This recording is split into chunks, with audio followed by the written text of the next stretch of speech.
السلام علیکم ورحمۃ اللہ وبرکاتہ۔ پیارے دوستو، ہم اکثر بازار جاتے ہیں لیکن وہاں ہم دنیا میں کھو جاتے ہیں اور اللہ کو بھول جاتے ہیں۔ نبی کریم صلی اللہ علیہ وسلم نے ہمیں ایک ایسی دعا سکھائی جو بازار جیسی غفلت والی جگہ میں ہمیں بہت بڑا اجر دلاتی ہے۔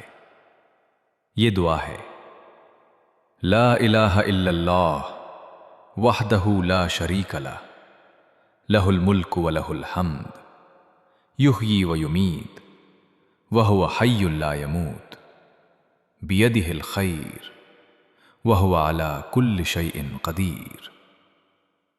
حدیث کے مطابق جو شخص یہ دعا بازار میں پڑھتا ہے، اللہ اس کے لیے لاکھوں نیکیاں لکھ دیتا ہے۔ سوچیں، جہاں لوگ دنیا میں مصروف ہوتے ہیں وہاں اللہ کو یاد کرنا کتنا قیمتی عمل ہے۔ تو اگلی بار جب آپ بازار جائیں تو یہ دعا ضرور پڑھیں۔ اللہ ہمیں ہر حال میں یاد رکھنے والا بنائے، آمین۔